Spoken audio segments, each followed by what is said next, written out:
the left half of the brain particularly decodes this information, which is vibrating in the now. It decodes it into a sequence. It's what some brain scientists call the left brain a serial processor. And it's this sequence that it puts the information in that appears to be the passage of time from past to future. The quicker it decodes it, the quicker time seems to move, the slower it decodes it the reverse. This is why, as Einstein said, if you're in the company of a beautiful woman, time can pass very quickly, but if you're in a dentist chair, it can pass very slowly, because your brain is decoding reality in a different way, putting it into a sequence in a different way. And so the time loop is actually just the decoding of this changing vibration, changing information. And again, if you can hold connection to out there, you can be in the world and not of it. If you're not, you're literally caught in the loop, and that's where most people have been for a very long time. Now, as I say, the body is a biological computer, and I'll get through this part pretty quickly because I've been through this before in talks and stuff, but it's very important to keep connecting the dots. So, the body computer is our vehicle to experience this virtual reality, consciousness to experience it. It's like, you want to go to experience another planet, you need an outer shell. As I said earlier, we need an outer shell vibrating within the frequency of this reality. And this is what makes racism so ludicrous, so insane, such a confirmation of ignorance. Because it's just a vehicle to experience this reality. And racism is the final confirmation that you are caught in five-sense reality and have not a clue of the nature of what we all are, racist and non-racist, and that is consciousness. Humans, we think we're humans. We're human. Humans are like a software program. We're not human. We're experiencing being a human. We are consciousness having that experience. As this article in the San Francisco Chronicle said, DNA is a universal software code. From bacteria to humans, the basic instructions for life are written with the same language. And there are four codes, A, C, G, and T, or in my case, G and T, G and T, G and T. I like that one. It's in my DNA. And how these codes are in relation to each other decides if the outer shell is a human, a mouse, a virus, anything. And it very much connects into those green codes on the computer screens in the Matrix movies. And the body computer, biological computer, has the ability to think and assess for itself, ticks every box when you go through it.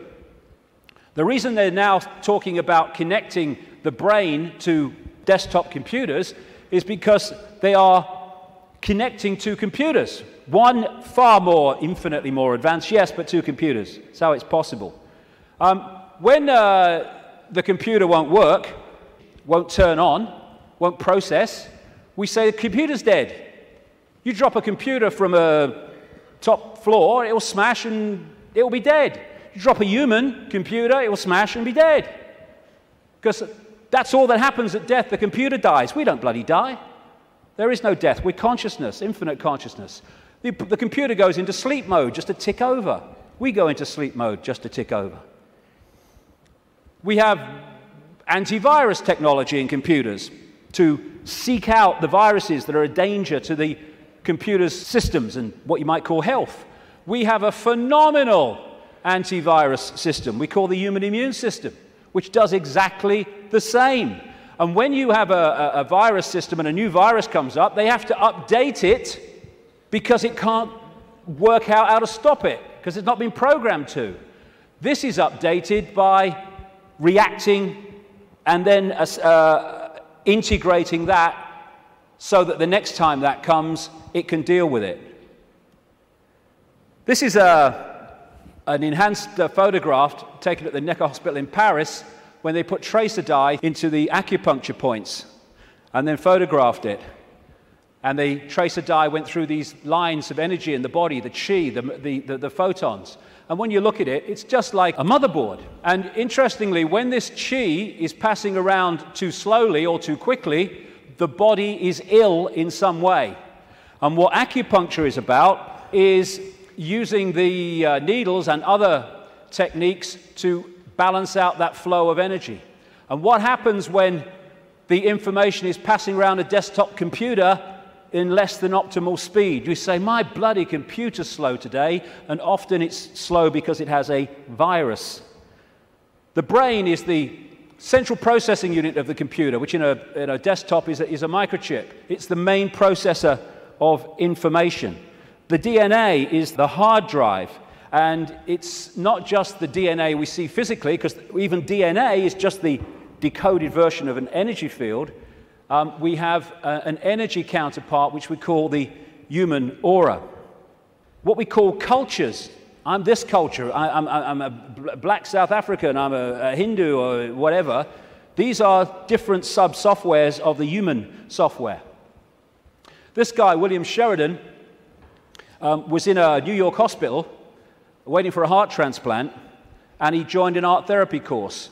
He was about as good as I am, and I'm a terrible, terrible artist.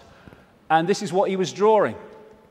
After his heart transplant, suddenly he went back on the art therapy course and started drawing much more sophisticated pictures. As a result of agreeing to promote organ donation, he managed to meet the donor's mother. He asked her the obvious question, did your son have an interest in art? And she said he wanted art materials rather than toys from the age of 18 months. He was crazy about art.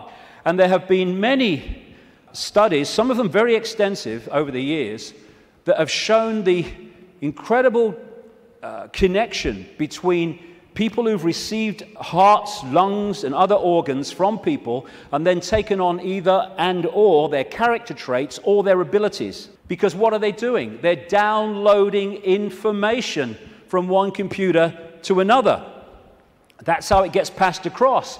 Credo Mutwa, the great Zulu shaman in South Africa, told me that in the days when they used to eat people in Africa, one of the golden rules was that you must heat the person to a certain temperature, otherwise if you eat them, you become them. Same principle. We are led to believe that what identifies us with the body and what identifies us with the body being us is whether we're a man or a woman. Again, being a man or a woman is not what we are, it's the experience we're having. How can we be a man and a woman, or how can that be what we are, when you can change from a man to a woman through chemical intervention? It's changing the nature of the computer through chemical intervention. Freaky the chicken, who was in the papers a few years ago, started out life as a hen, laying eggs, then had a massive, for some reason, explosion of testosterone, and became a cockerel. Started chasing the chickens, the hens, and crowing at dawn, grew a comb. How can male or female be what we are when that can happen? It's an experience for consciousness which is neither male or female because it's all possibility. This is from the BBC website. Scientists have been able to take control of flies' brains to make females behave just like males. Researchers genetically modified the insects so that a group of brain cells that control sexual behavior could be switched on by a pulse of light. The team was able to get female fruit flies to produce a courtship song behavior usually only seen in males. Just so you manipulate the computer. Why do birds suddenly start singing together when the sun comes up? I mean, is there someone with a baton? Go! Why did Freaky the chicken start crowing at dawn when the testosterone came in? It's a program. It's the same with emotions, where we think the emotions of who we are. But you can fundamentally change your emotional state through drugs, through chemicals, through things like mercury. Mercury in fillings can change your personality. Can change your personality by drinking the shite in food and drink, these chemical cocktails. That's what's happening to so many kids. How can even emotions, as we know them, be what we are when chemicals can change the emotions that we have? It's to do with the way we decode reality. And we are receiver-transmitters of information. Like we're taking from the worldwide cosmic web and we're adding to it. And how interesting and appropriate that one of the great ways or great means of receiving and transmitting is through crystals, quartz crystals. And it turns out the human body is a gigantic liquid quartz crystal. The membrane of every cell, and we have trillions of them, is a quartz crystal, a liquid crystal. The earth is a gigantic crystal. Every grain of sand, for goodness sake, is a crystal. And the Earth, too, is receiving and transmitting information within this cosmic web. DNA is a receiver, transmitter of information, and it's made that way. This is an article on DNA. From the characteristic form of this giant molecule, a wound double helix, the DNA represents an ideal electromagnetic antenna.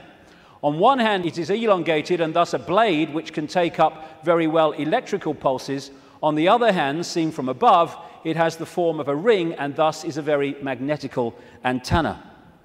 We are receiving and transmitting all the time through what we think is the body computer. And the energetic auric field connects into us through what we call chakra points, from a word, Sanskrit word meaning wheels of light. And these connect into what we call the physical body through the endocrine system of glands, two of which include the pituitary and the pineal gland, which together make up what we call the third eye. The ability to get out there through the sixth sense. It's like that Muse song says, if we could flick a switch and open your third eye, we would know that they'd never be afraid to die. Words to that effect. Exactly, because we'd be out there. Now, anything that can shut these down holds us in five-sense reality and stops us from breaking out into the greater self. That's where they want us, and that's where they've got so many people, the vast majority, in that state, in a false identity. The world looks so solid.